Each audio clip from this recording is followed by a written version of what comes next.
Julian Jacob laporkan tetangga ke polisi gara-gara ribut karaoke tengah malam. Artis Julian Jacob mengungkapkan kekesalannya terhadap tetangga yang asik karaoke hingga tengah malam. Julian Jacob akhirnya melaporkan kejadian tersebut ke polisi, meski ia masih sangat geram dengan aksi tetangganya tersebut. Terlebih, tetangganya itu karaokean sambil teriak-teriak mulai dari jam 9 malam hingga dini hari. Hal tersebut membuat suami Miriam Eka ini kesal karena sangat mengganggu ketenangannya, terlebih dirinya memiliki bayi. Dalam unggahan instastory-nya, Julian menyebut jika aksi tetangga yang meresahkan tersebut telah terjadi sejak lama, bahkan sejak ia masih kecil. Sayangnya, teguran yang diberikan oleh warga setempat tidak membuat efek jera. Sampai om gue ngumpulin semua warga buat protes dan lapor RT RW setempat tetap aja mereka buka.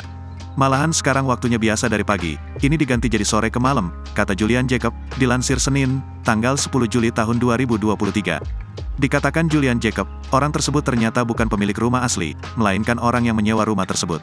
Bukan hanya tempat tinggal, rumah tersebut dialih fungsikan menjadi kedai yang banyak dikunjungi oleh orang-orang tua.